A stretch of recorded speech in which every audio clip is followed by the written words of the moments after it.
Ladies and gentlemen, good day and welcome to the TCS earnings conference call. As a reminder, all participant lines will be in the listen-only mode, and there will be an opportunity for you to ask questions after the presentation concludes. Should you need assistance during the conference call, please signal an operator by pressing star then 0 on your touchtone phone. Please note that this conference is being recorded. I now hand the conference over to Mr. Kedar Shirali, Global Head Investor Relations at TCS. Thank you, and over to you, sir. Thank you, Margaret. Good evening and welcome, everyone. Thank you for joining us today to discuss TCS's financial results for the third quarter of fiscal year 2021 that ended December 31st, 2020. This call is being webcast through our website, and an archive including the transcript will be available on the site for the duration of this quarter. The financial statements, quarterly fact sheet, and press releases are also available on our website. Our leadership team is present on this call to discuss our results. We have with us today Mr. Rajesh Gopinathan, Chief Executive Officer and Managing Director. Good evening, everyone. Mr. N.G. Subramaniam, Chief Operating Officer. Good evening, everyone. Mr. V. Ramakrishnan, Chief Financial Officer. Hello, everyone. And Mr. Milind Lakkad, Chief HR Officer. Hi, everyone. Rajesh and Ramki will give a brief overview of the company's performance, followed by a Q&A session. As you're aware, we don't provide specific revenue or earnings guidance, and anything said on this call which reflects our outlook for the future or which could be construed as a forward-looking statement must be reviewed in conjunction with the risks that the company faces. We have outlined these risks in the second slide of the quarterly fact sheet available on our website and emailed out to those who have subscribed to our mailing list. With that, I'd like to turn the call over to Rajesh. Thank you, Kedar. Good morning, good afternoon, and good evening to all of you. I hope all of you had a good year-end break, and I wish you and your dear ones a very happy new year. I'm delighted with our performance this quarter.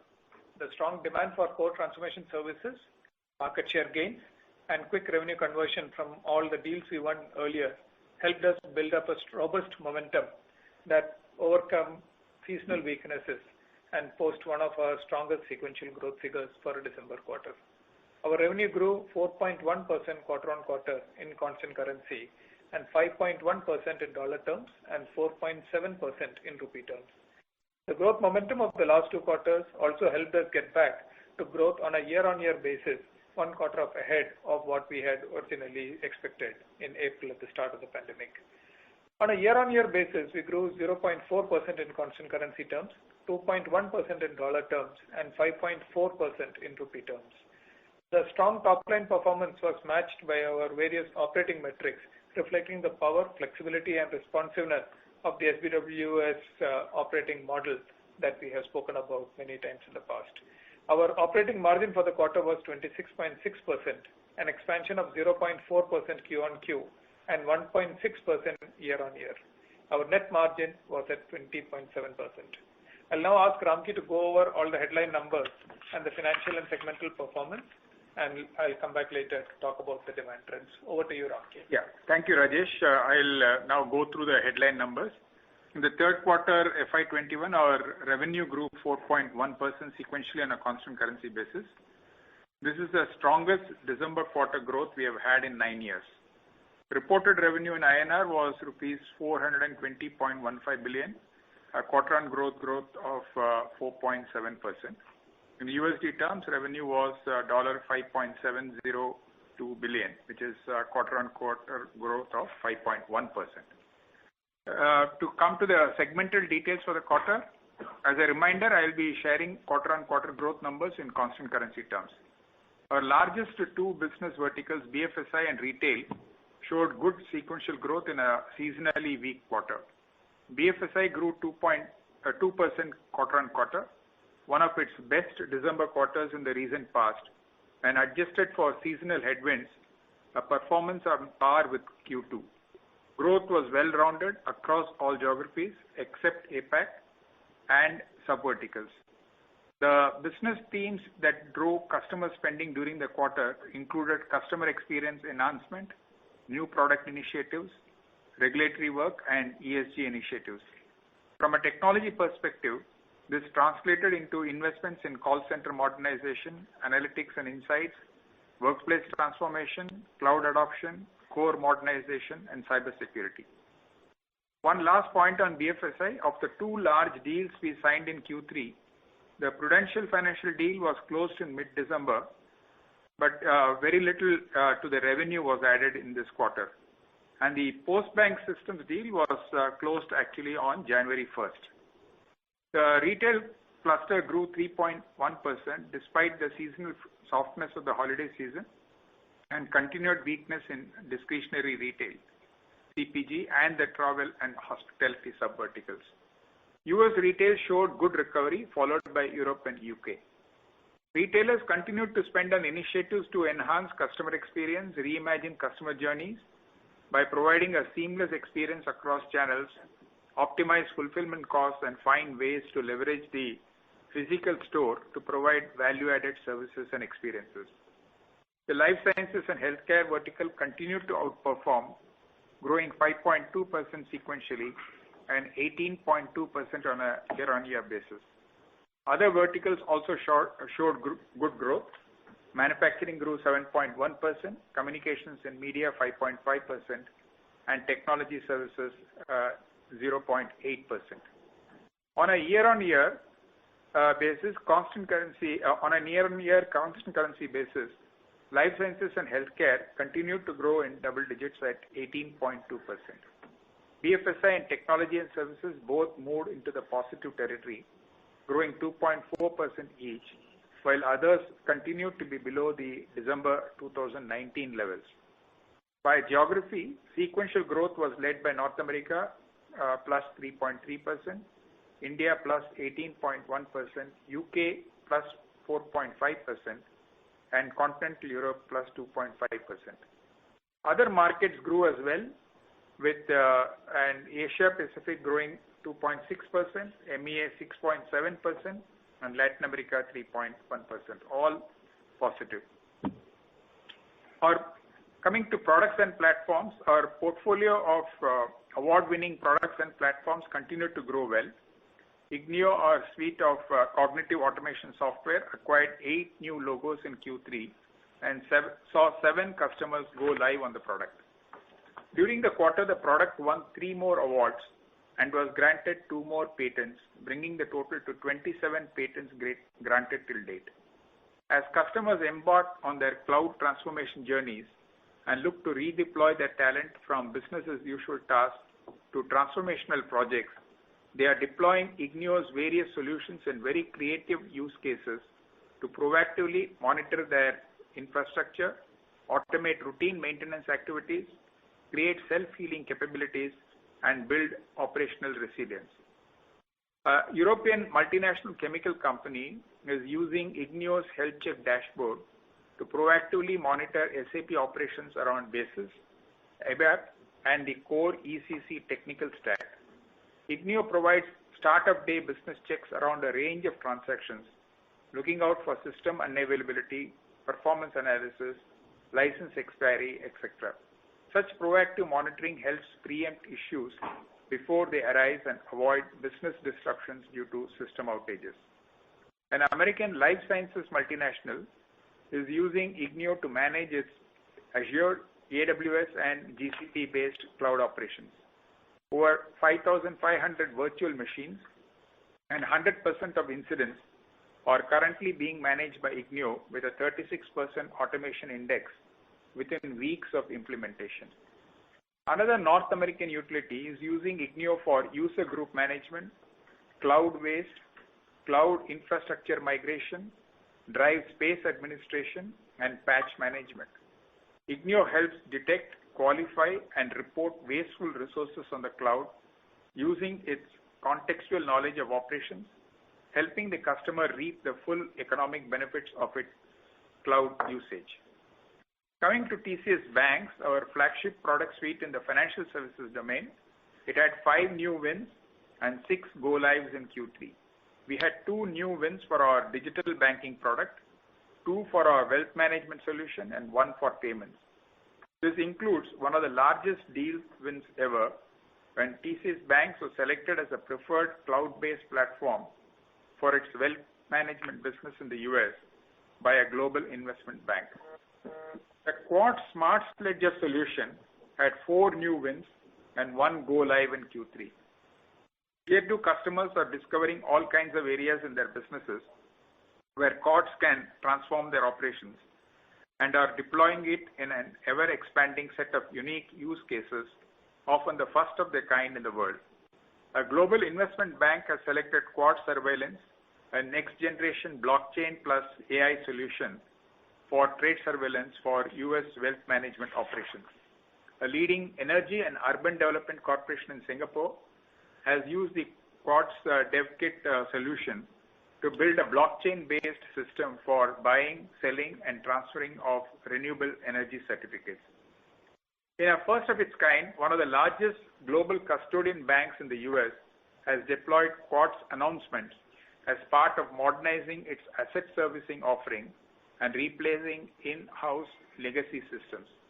The new system has resulted in higher straight-through processing, world-class corporate actions announcements processing standards, and helped the bank deliver superior customer experience and drive growth in its prime services book of business. Our Hobbs SaaS suite of solutions for communication service providers had 3 new wins and 4 go lives during the quarter. TwinX, our AI-based digital twin solution, also had 3 wins. TCS Mastercraft, our suite of intelligent automation products for end-to-end enterprise application modernization, had 8 new wins in Q3.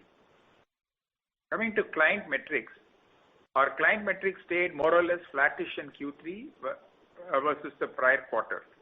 The revenue contribution by customers is calculated on a LTM basis, so we expect these metrics to remain soft for another couple of quarters until we fully cycle out of the revenue declines of the June quarter.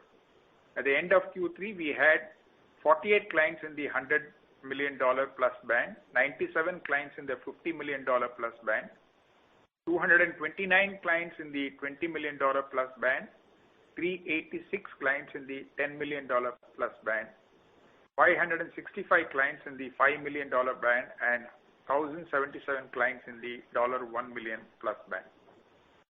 Coming to margins, or moving on to our costs, we had our annual salary increase going into effect from October 1st this year. So our Q3 operating margin saw the full impact of that, amounting to 160 basis points. I am happy to point out that the operating efficiencies brought about by our SBWS operating model, aided by operating leverage from growth and a little bit of currency support, helped us mitigate the impact of the salary increase and still expand our EBIT margin sequentially by 0.4% Q-on-Q to 26.6%. Our net income margin was at 20.7%. Effective tax rate for the quarter was 25.4%. Our DSO was 69 in dollar terms. Net cash flow from operations was rupees 119.52 billion, which is 137.4% of net income, our all-time high in cash conversion. Free cash flow was rupees 112.3 billion, up 28.5% year-on-year. Invested funds as of December 31st stood at rupees 653.77 billion. The board has recommended an interim dividend of rupees 6 per share. Coming to the people front, our HR organization has shifted focus to supporting growth. In Q3, we had a net addition of 15,721, our highest ever in a quarter, resulting in a total headcount of 469,261. This includes around 1,500 employees joining our new delivery center in Ireland from Primerica Systems Ireland Limited. Our workforce continues to be a very diverse one, with women making 36.4% of the base and with 147 nationalities represented. We have reimagined our HR value chain to enhance employee experience and increase throughput. Last quarter, we had mentioned the early training and 100% virtual onboarding of project-ready trainees. In Q3, we onboarded 12,000 trainees. Our TCS National Qualifier Test re-established its pioneer status by pivoting completely to a virtual mode, evaluating over 225,000 fresher candidates in the safety of their homes, leveraging advanced digital assessment methods. Including laterals, over 130,000 candidates were remotely interviewed, giving them a seamless experience and giving us access to the best available talent. At the end of Q3, we had trained 366,000 employees on new technologies and over 444,000 employees on agile methodologies. By prioritizing qualified internal candidates for open positions requiring digital skills, we have increased role mobility and career growth opportunities for employees while improving our velocity of project ramp-ups and utilization. As you are aware, TCS has been a global industry benchmark for talent retention. In Q3, our LTM attrition in IT services, which includes all departures, voluntary and involuntary, was at 7.6%, an all-time low, even by our own standards. However, as growth returns across the industry, we expect to see attrition inch up from these very low levels. I now turn it over to Rajesh for the demand drivers and trends. Thank you, Ramki. Coming to the demand side of it, I had spoken earlier about how cloud adoption is driving a multi-year technology spending cycle, and that this will remain a secular growth driver for us over the next 3 to 5 years, with the transformation playing out over multiple horizons. The trends we spoke about in October around cloud transformation are continuing very strongly, and much of our order book and pipeline reflect that spending. Last quarter, I had also spoken about how we have created new dedicated business units focused on the 3 leading hyperscaler platforms, and that the idea was to make sure that we have focus on each of these individual ones separately. These units have hit the ground running in Q3, and we have been winning cloud engagements and across almost more than 200 customers in this quarter itself. And during the quarter, we are also very happy to share that we have been ranked as a leader by leading industry analysts for the public cloud system integrator space in each of these platforms, apart from this cloud infrastructure, brokerage, orchestration services, etc. So it's a full court press across the entire partnership and ecosystem, and the initial traction and pipeline visibility, etc., is very strong. Today, I also want to discuss the opportunity from the 2 lenses that we are looking at it. One is what we call growth and transformation, where enterprises leverage the power of new technologies to embrace new business models, pursue new revenue lines, or to deliver superior customer experience or engage with new segments of customers. The second one is the more traditional use of technology to drive efficiency and greater productivity. We believe that from a demand perspective, we will see traction on both these aspects. And I want to spend a few minutes looking at demand from this perspective and giving you a flavor for the kind of engagements that we won in Q3 along both of these areas. Coming to this growth and transformation first, a great example is the work that you're doing for a leading insurance provider in the North American market, where we are using our contextual knowledge of this customer and the insurance domain knowledge and combining that with our location-independent agile to operate in this challenging environment, and our expertise on cloud and APIification to implement a new platform that has significantly changed the way the insurance provider integrates with an ecosystem of third-party providers that are critical to its customer servicing. So if you consider an area like an auto loan, there are more than 10 outside providers or outside enterprises that they need to link to be able to either generate a quote or to do an efficient claim processing. Similarly, if it comes to a home loan area, there are almost more than 15 ecosystem partners that are involved in this whole value chain transaction. By leveraging cloud, by leveraging API, by leveraging and exposing core functionalities into a manner in which it can be seamlessly consumed, we've been able to reduce their quote time by 41%. And similarly, we've been able to help them bring products faster to market, and we are able to achieve 40% lesser time in markets where they're already present in, and their ability to enter new states with new products, we've been able to help them deliver a 50% faster time to market on it. So that's the kind of impact and transformation that this combination of contextual knowledge and our ability for an end-to-end solution can deliver to our customer.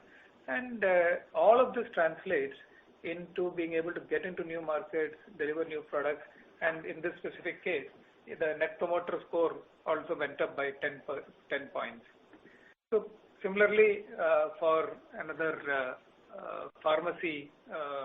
leading pharmacy player in North America, we have been able to deliver a business benefit that is significantly impactful for their customers by being able to de-link the individual customer from a specific pharmacy and allowing the customer the ability to actually get his or her prescription filled from any pharmacy in that chain.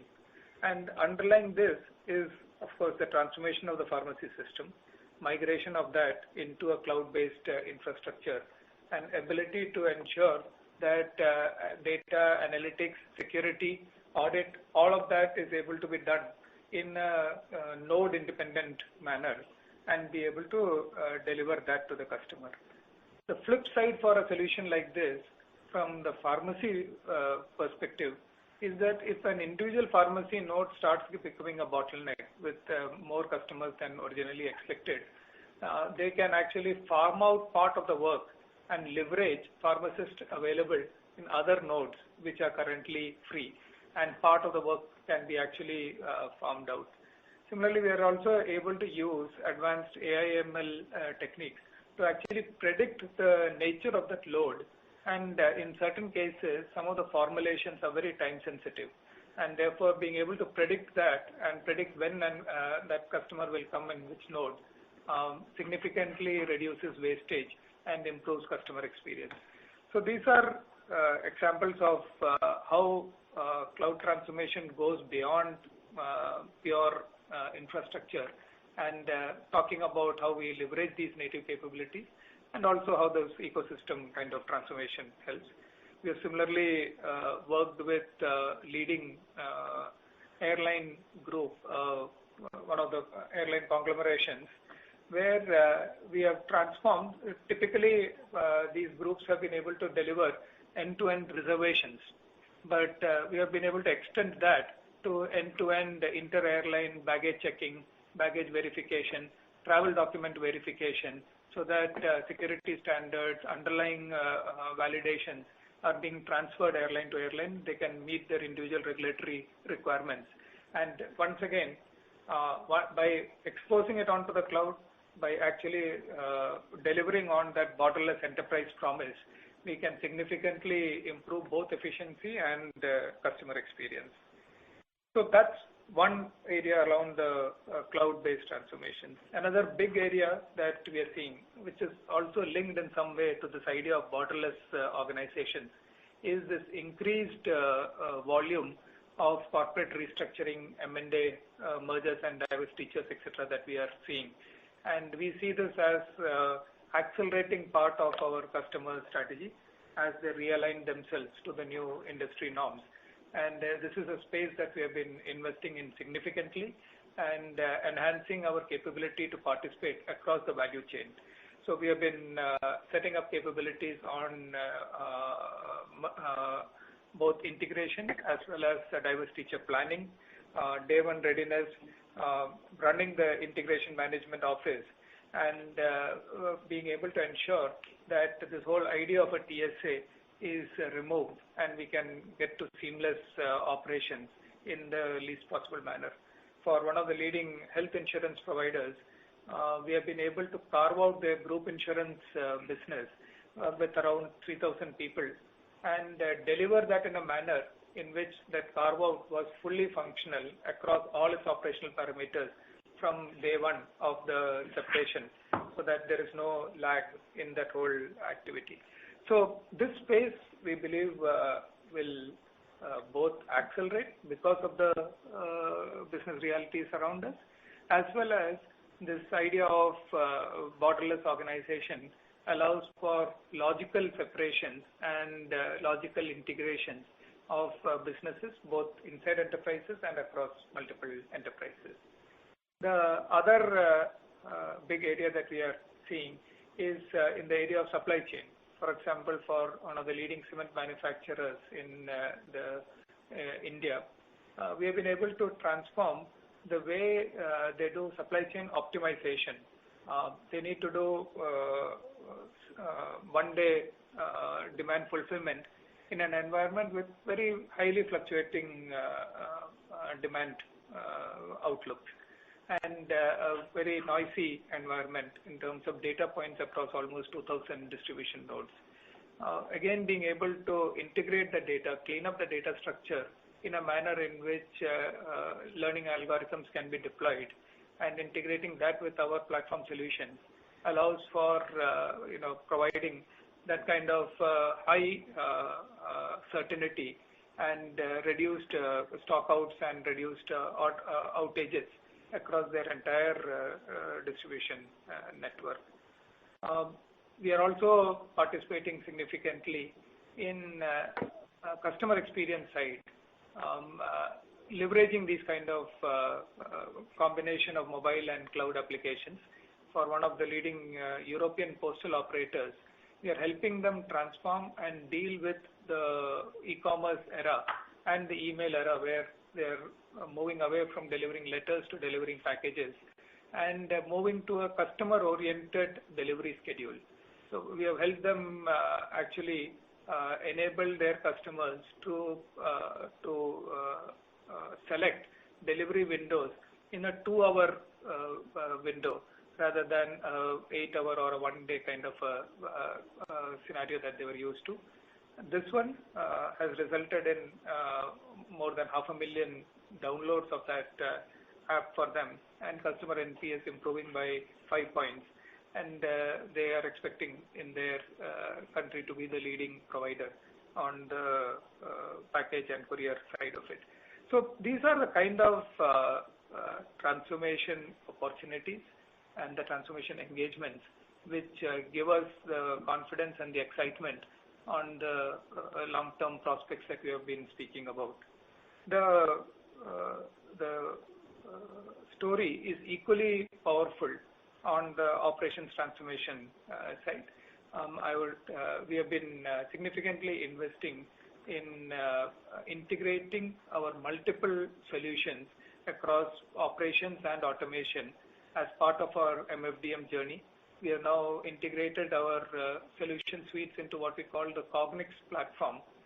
That is AI ML enabled human-machine collaboration platform that is reimagining the way cognitive business operations will be delivered to customers.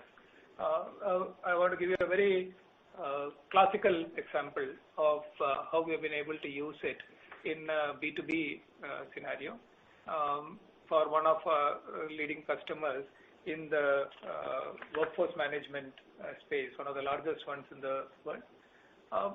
We have been able to deliver a solution which allows them central procurement but localized fulfillment by a large ecosystem of vendors across a large ecosystem of business users. So while the contracting and optimization happens at a central level, what the solution allows is for reduced reconciliation errors and reduced friction, which while providers are able to actually satisfy local demand and provide local invoicing and local reconciliation, and ensuring that this entire track and trace of it is done in a manner in which both speed and efficiency as well as the overall business experience is enhanced.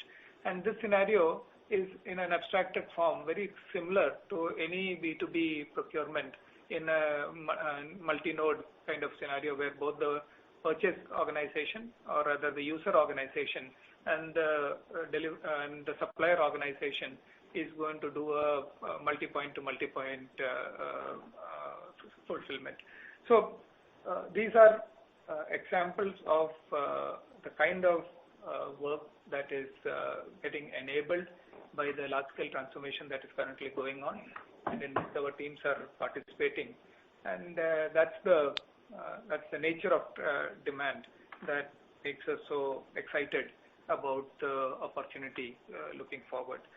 Let me summarize by saying that our total contract wins, total contract value signed this quarter is 6.8 billion. And this, when you compare that against 8.9 or 6.1 rather, outside of the large deal that we did last quarter, is a significant growth on both sequential basis and on an annual basis.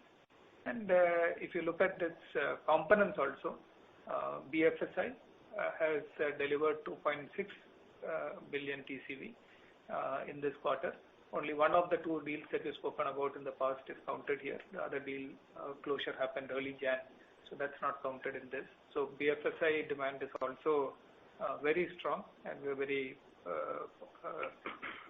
very positive about it. Similarly, retail at close to a billion, 0.98 billion, and North America at 4 billion. So the TCV spread across our segments is also very strong. With that, let me close and open it up for questions. But yeah, go ahead. Thank you very much. We will now begin the question and answer session. Anyone who wishes to ask a question may press star and 1 on the touchtone telephone. If you wish to remove yourself from the question queue, you may press star and 2. Participants are requested to use handsets while asking a question. Ladies and gentlemen, we will wait for a moment while the question queue assembles.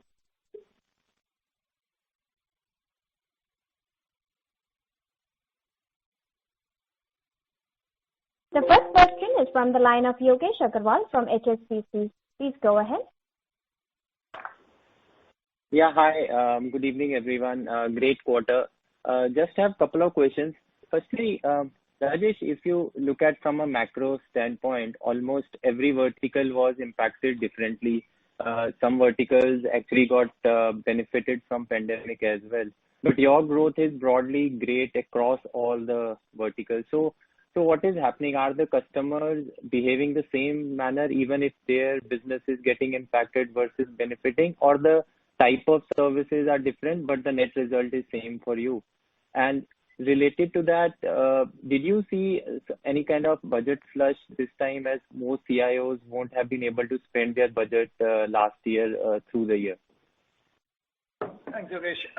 Yogesh, I think the common factor across industries is that technology is the solution, irrespective of what the problem is, whether it is how to grow or it is how to find the efficiency or how to secure. In all of these cases, technology leverage is at the core of whatever they are doing. Some common themes were all pervasive, especially in the early part of the pandemic. Digital collaboration suite, those rollouts and security were very common themes. But in the recent quarter, it's a more heterogeneous spread of both growth-oriented investments as well as efficiency-oriented investment. So there is no common theme other than technology leverage as being a theme. And we have not seen it as a budget flush, but rather as strengthening of the investment mandates that they were receiving through the second half of the calendar year. So we are seeing steady strengthening of that. And I had shared earlier last quarter that while our TCV was strong, there were smaller deals that were closing, though the pipeline had quite a few large deals. Actually, this quarter, many large deals have closed, not just the two mega ones that we called out. In the 50 million, 100 million range, the number of deals that have closed is significantly high. So we kind of made up for that this thing in the last quarter that I spoke about. So I would say it is strengthening of that trend that we saw rather than a flush per se in terms of where the demand is coming. Okay. And just secondly, Rajesh, so every technology initial few years, the pricing is better, and as it scales up, and there is a learning curve, it normalizes. So going forward, do you think with cloud ramping up on a net basis, will pricing improve from here, and can it help margins, or you think it will remain stable as things scale up? Our pricing strategy is more broad-based and relationship-led rather than specific service or product-led. We are not a product company, so our approach is more long-term strategic partnerships where we are investing in creating the technology capability and making that available to the customer on an on-demand basis. So there are small variations, but you don't see significant volatility in our pricing across individual technology sites. That's not our strategy. Very helpful, Rajesh. Thank you so much. Thank you. The next question is from the line of Mukul Garg from Motilal Oswal Financial Services. Please go ahead. Great. Thanks and congratulations on an excellent quarter. I had two questions, for Rajesh and Ramki. Rajesh, very good detail qualitatively on cloud. Is it possible to quantify some of the areas where spending is going to happen on operations, or if you can comment about the top three cloud partners, verticals which you have created, what's the addressable market you have, and are you seeing any early bump in spend on cloud as people are kind of migrating, and which should stabilize, or do you expect it to accelerate? Very difficult to quantify. Significant shift will happen. How it happens is difficult to predict and quantify right now. But the addressable market is so large that it merits that organizational changes that we have spoken about. The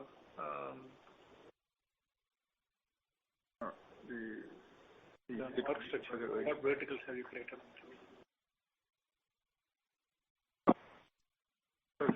Could you repeat what was the second part of your question?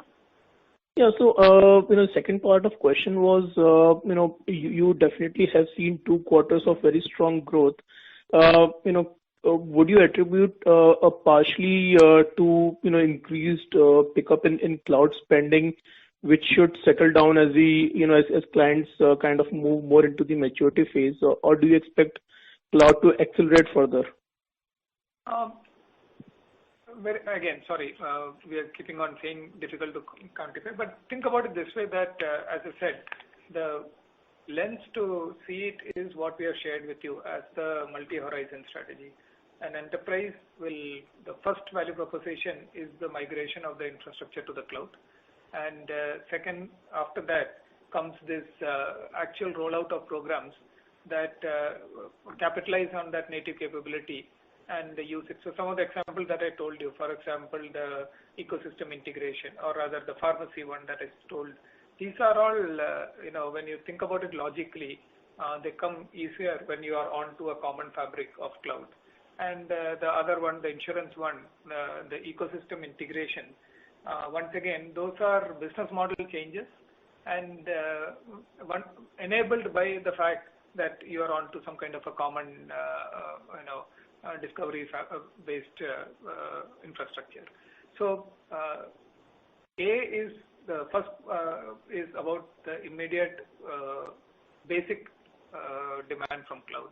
But the second and the third horizons are, you could classify it as cloud, or you could classify it as any other standard application development activity.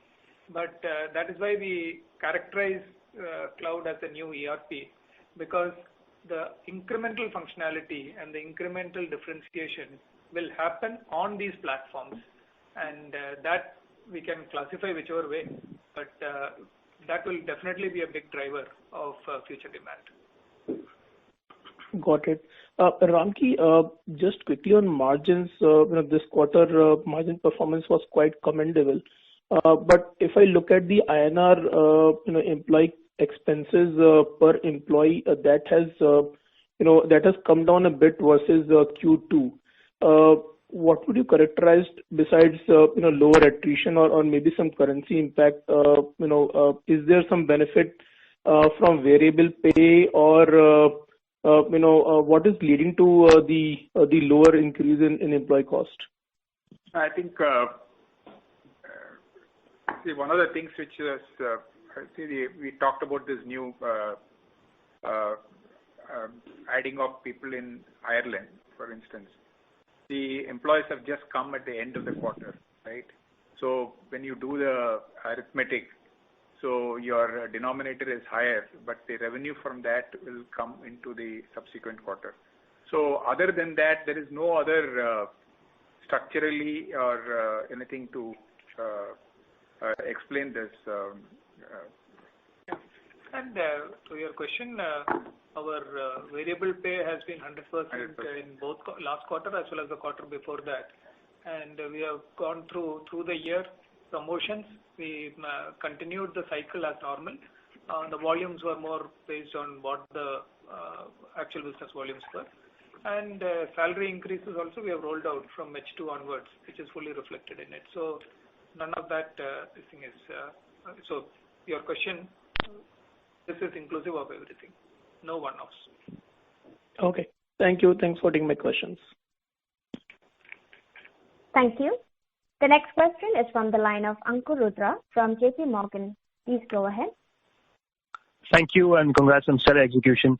On the demand side, Rajesh, thanks for the detailed commentary. I was curious whether the nature of the incremental demand you were seeing, especially the lenses you mentioned on growth versus efficiency, wouldn't the volume of that be higher on the cost takeout efficiency side, maybe supported by the cloudification you're doing rather than the growth side given the state of the economy? Depends on a client-to-client situation, but in aggregate, I think there is enough. So especially when you think about it in terms of incremental money, there is almost equal-sized opportunity on both sides of it. Our participation has traditionally been more on the efficiency side, and the investments that we have done and the capabilities that we have created are designed to increase our participation on the growth and transformation side. But the net money spent, especially when you, as I said, think from an incremental perspective of what is out there as demand, is almost equal. Understand. The follow-up question I had was, clearly very strong growth and unseasonal strength. I was curious if there's been any impact on the supply side. Have there been instances where you might have faced or you anticipate supply issues with or certain skill sets given the growth you're seeing is not typically of this part of the cycle as projects are ramping up? We had shared with you earlier about our commitment to completely onboard or honor our outstanding hiring offers that we had made, and we had hired and made offers assuming a much stronger demand scenario. So we have that inventory of almost 40,000 trainees that we had committed to bring on board. That is a big part of it. Some amount of it, we have also been tactical in using subcontractors. As you see, that remains a fairly sticky element, and it has marginally trended up also this quarter. So we are both strategically on the hiring side, tactically on the subcontractor side, and even more structurally on the entire training and reskilling side, which I'll ask Milind to talk about a bit. We have actually executed on all three. Milind, would you like to elaborate a bit on the reskilling and fulfillment from that? Yeah, sure, Rajesh. I think there are a couple of dimensions here. The linkage between the organic investment in our talent through cross-skilling and business growth has emerged actually stronger than ever. For example, what we did in Q1 and what we did now, there is a 100% increase in that. Basically, very contextual talent development, looking into short-term needs, in the 2 quarters from now, and building on top of that has really working for us very, very well. Our contextual master pool is growing by 25% in this quarter. This is helping continuously to strengthen our pool of growth and transformation leaders capable of engaging with CXOs for customers, and their transformation agenda. We have reached a number of 15,000 contextual masters. Contextual masters are basically, just to explain to those who don't know, people who are working with our customers for quite some time and have a deep contextual knowledge of that customer, whether it is industry domain, whether it's technology, whether it is the nature of the relationships and what will work, what will not work, all of that. So from all angles, building a contextual knowledge, building technology understanding, building domain understanding, and bringing it all together on time and when it's needed the most is actually our key talent strategy. And in addition to that, we are also basically building very strategic talent development programs internally, where we are at all levels, whether it is at the lowest level from 0 to 3 years experienced people, whether it is in the middle level where we think of building specialists, and then 9 years plus onwards where we are starting to build growth and transformation leaders of the company. So that is the overall, talent development has been a significant aspect of our growth, direct correlation to that, and a long-term strategy as well. Thank you. If I could just squeeze a last one, any thoughts on investing the near-term gains on margin from travel and G&A we've benefited from in CY20 to gain market share as clients open up to captive sales consolidation, etc., and also helping them fund transformations? Thank you. We are closing with 65,000 crores. So I don't need travel savings for investment. As you know, we have a very structured investment plan and very long-term commitment to investing in capabilities to drive strategic growth. And that agenda continues, and we are hardly capital constrained to be able to fund it. Thank you, best of luck. Thank you. The next question is from the line of Sandeep Agarwal from Edelweiss. Please go ahead. Yeah, hi, good evening to the management team, and thanks for allowing me to ask a question. Congratulations on excellent execution, Rajesh and whole team. So Rajesh, I have a couple of questions. One on the hyperscaler side, you have given a lot of details in past also, and now also you have given a lot of details. But if you can give us some more detail, particularly on what we are going to do specifically, our approach will be to target each hyperscaler and build a unique or something. Sorry to interrupt you, Mr. Agarwal. This is the operator here. Your voice is breaking up. I would request you to please check. It is not very clear. Can you hear me now? No, sir, it's not very clear. I would request you to rejoin the queue, sir, and check on the line. Yeah, sure. Thank you. In the meanwhile, we'll move to the next question, which is from the line of Apurva Prasad from HDFC Securities. Please go ahead. Yep, congrats on the quarter, Rajesh and team, and best wishes for the new year.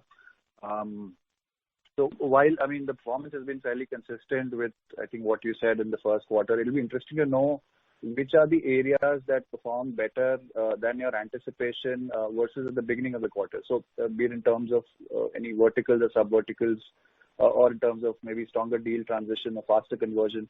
Is there anything which is more structural in it, which you think can probably prolong? And you did mention the heterogeneous nature in this quarter. So any comments around that will be really helpful, Rajesh. Actually, quite frankly, no. There are no standout individual industry or market segments that actually performed the thing. UK, if anything, if you specifically push it, UK is difficult to call. So we are, as we have always maintained over the last many years on UK, we stay very, very positive and are staying very close to our customers and helping them deal with an extremely volatile environment. But yes, that's a market that is extremely difficult to assess, and we are very happy with how it has turned out. And we hope that it will continue to remain equally strong, but it is a difficult market to talk about. Others are trend-wise. I wouldn't say that any major surprises or turnarounds or significant changes. Obviously, there is acceleration, broad-based acceleration, and beyond that, I don't see anything to talk about. Okay, and Rajesh, this is also tied to your earlier comments of more mid-size earlier versus now more large size and a better mix. So do you see more vendor consolidation opportunities getting bigger by volume or value? As budgets are probably going to unlock more, and for the end-to-end transformation versus more piecemeal transformation, which was happening earlier, and thereby larger end-to-end service providers benefiting disproportionately. Anything around that? I think it was more a timing issue last quarter, and also, of course, the fact that the pandemic had changed the decision cycles and all. So the smaller deals were obviously happening faster. But last time also when we said that our Q2 TCV was more weight to smaller ones, I'd also shared that, but our pipeline is more reflective of our traditional one. So I think it's just a timing issue between quarters. And this quarter, our large deals are back to normal, and in fact, some amount of catch-up on the last quarter has also happened. So I don't see a significant shift in the distribution or the deal structures. Got it. Thanks, and all the best. Thank you. The next question is from the line of Sudheer Guntupalli from ICICI Securities. Please go ahead. Yeah. Good evening, gentlemen. Thanks for giving me this opportunity, and congrats on a good set of numbers. My first question is to Ramki sir. You indicated that the margin expansion is driven by higher utilization and productivity levels. I want to know your thoughts on the sustainability of these higher utilization levels and margins. Can they correct as we come out of the recovery mode and start chasing growth, or do you see a case for structurally higher utilizations and margins going forward compared to FY 19-20 levels? I think, growth will be one factor. We continue to maintain the momentum. I think the margin resilience will also be there.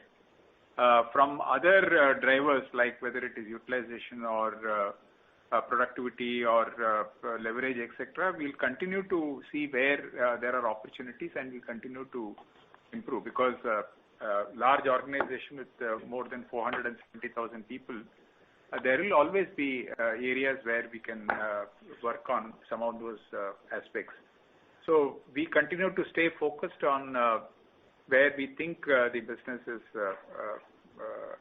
can deliver, and so nothing more specific to call out on that. Sure, sir. And Rajesh, we understand that continental Europe is a geography where the presence and competitive positioning of TCS has been notch ahead of its closest competitors. However, in the recent past, we noticed a trend of aggressive large captive takeovers by competition in this geography. Given the current situation and the fact that more such captives may be up for sale, do you see the possibility of heightened competition for us in the future in this particular area? We see that as an indication of the market becoming closer to global norms, and our relative competitiveness continues to be strong. Beyond that, I think it's a normal progression that you would expect as that market converges with other markets. Sure, sir. That's it from my side. Thanks, and all the best. Thank you. The next question is from the line of Divya Nagarajan from UBS Securities. Please go ahead. Thanks for taking my question. Congrats on the strong quarter, and wish you all a very happy New Year. Pardon me if this has been answered before.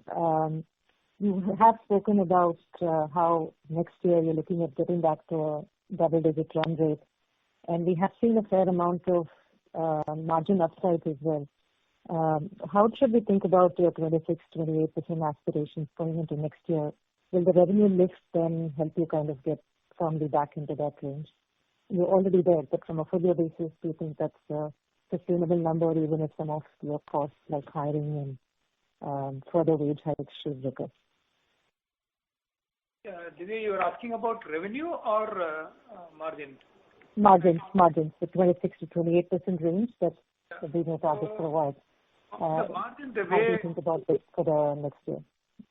The way we look at margin is as a strategic lever. It is two things for us. It is a validation of our strategic positioning and our relevance and our relative competitiveness within the market.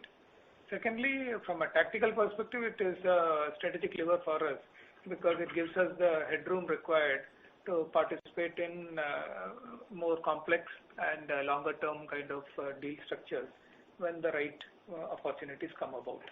So this is, I would say that coming back to that range is more reaffirmation, validation of what we have always maintained. But we have, as I maintained earlier also, we are not wedded to any given range. And we will chase opportunities aggressively when we find the right opportunities and in areas that are of long-term interest to us. So, period to period, what happens to the margin?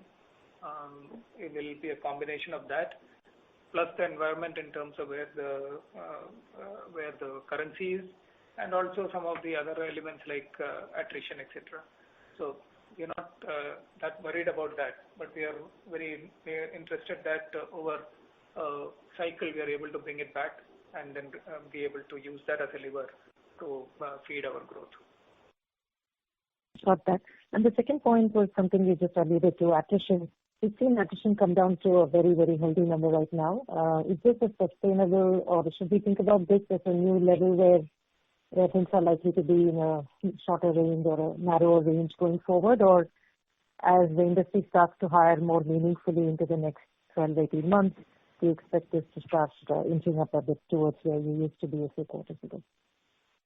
Milind, would you like to take that, please? Yeah, I take that. I think this number of 7.6% is the last 12 months attrition, and it reflects that number.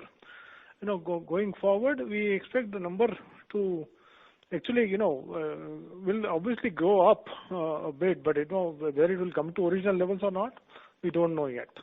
But the point is, this is something which is last 12 months attrition, and we expect that some marginally it will increase over quarters. Got it. And you've just finished a round of wage hikes. Going into the next year, what are we thinking about the cycle and timing of wage hikes? Yeah. So this year was an exception for us, right? Instead of giving the raises in April, we gave it in October. We expect the next year to be a normal year, and thereby we will decide by the end of this quarter, by March, on the increments and timing and all of that. But we expect that to be a normal year. Got it. Thanks, and wish you all the best for the rest of the year. Thank you. Thank you. The next question is from the line of Sandeep Agarwal from Edelweiss. Please go ahead. Yeah, hi. Thanks for the opportunity and congratulations to the whole management team for excellent execution. So Rajesh, I have just two small questions. First is on the BFSI side. We have not seen, BFSI spending very aggressively for now, like more than 10, 11 years. But with the kind of, movement in the online traffic, do you see that, banking sector will once again start big capex and, upgrade their core infrastructure? And if that happens, will it not, move up the growth rate very, very substantially? That is part one. And part two is on the hyperscaler side. I just wanted to know a little more on that side, that how are we taking the hyperscaler approach? Is it a one business? Basically, we are targeting the whole hyperscaler as a one objective or one type of business, or you are breaking it down and individually targeting each hyperscaler through one kind of unit? So just some light on that. And finally, in last few years, we have seen our subcon cost, tripling.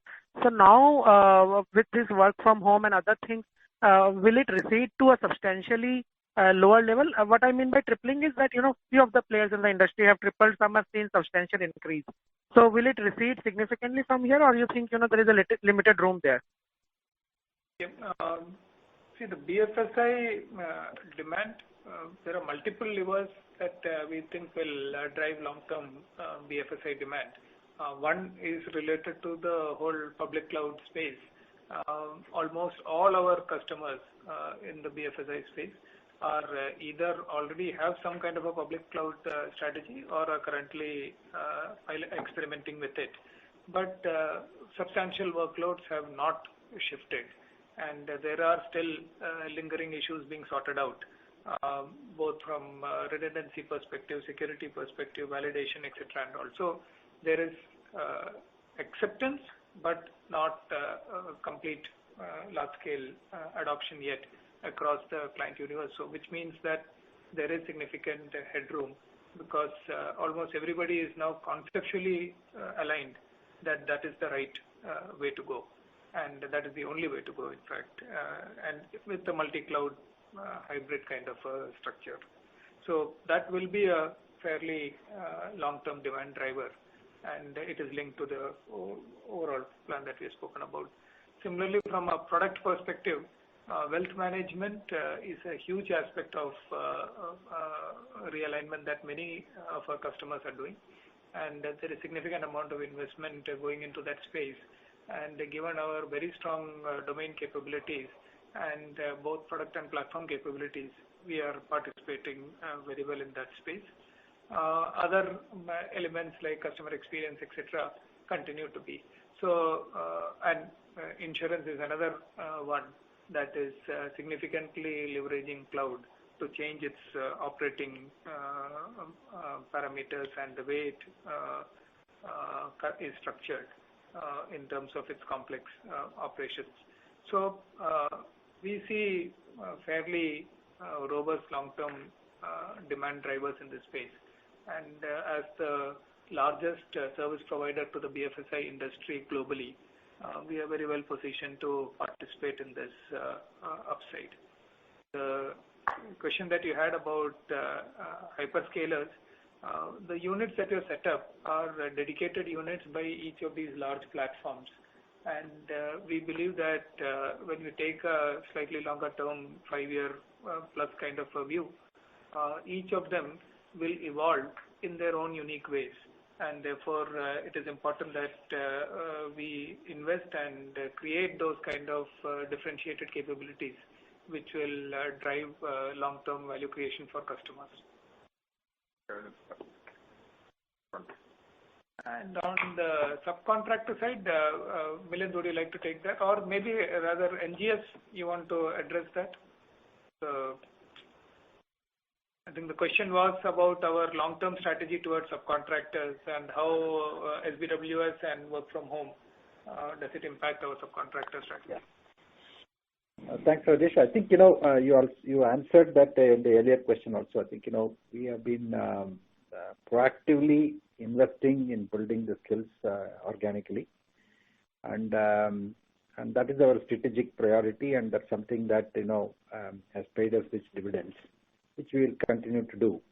On the subcontracting side, we have always been, tactical about it, and where it is absolutely required for market skills or fulfilling immediate opportunities, and I think, we've always used it, and we will continue to use that. We have a phenomenal ecosystem of partners that have been that we have built over time in both the emerging as well as established markets that help us in terms of bringing in the necessary skills on an immediate basis, right? As well as typical market skills or regulatory skills that we keep looking for. I think that will continue to be practiced. Yeah, thanks a lot, and best of luck and happy New Year to the whole management team. Thank you. Thank you. Same to you. Thank you. Ladies and gentlemen, that was the last question for today. I now hand the conference over to the management for closing comments. Thank you, operator. So, as you said, strong demand for our services and momentum from the strong deal wins of the last few months have given us a strong momentum, helping us clock 4.1% growth in constant currency sequentially and 0.4% on a year-on-year basis. We also grew on a year-on-year basis in constant currency terms, something which we were expecting to accomplish only in March, but we had done it a quarter earlier. So very happy to draw a line under this year, as it were, and look forward to the future. Our operating margin expanded by 0.4 basis points to 26.6, our highest in the last 5 years. So even after absorbing the impact of the salary hike that we did in this quarter. And our strong growth momentum and order book of 6.8 billion, which includes an all-time high order book in BFSI and North America, positions us very well in the new year. On the people front, we, in keeping with our strong demand expectation and the growth expectations, we have had all-time high net addition of 15,721 people. And our retention continues to be an industry benchmark at an all-time low of 7.6 from the IT services attrition perspective. Looking ahead, both in business as well as in our personal lives, there's every reason to be optimistic, but also to stay cautious. We are definitely not out of the woods yet, and we maintain a positive but cautious stance. But that caution aside, the medium and long-term business opportunity is fairly substantial, and our scale as well as our sustained investments positions us very well to participate in that. Once again, thank you all for joining us on this call today, and wishing you all a happy and healthy 2021. Good night and stay safe, everyone. Thank you, members of the management. On behalf of TCS, that concludes this conference call. Thank you for joining us, and you may now disconnect your lines.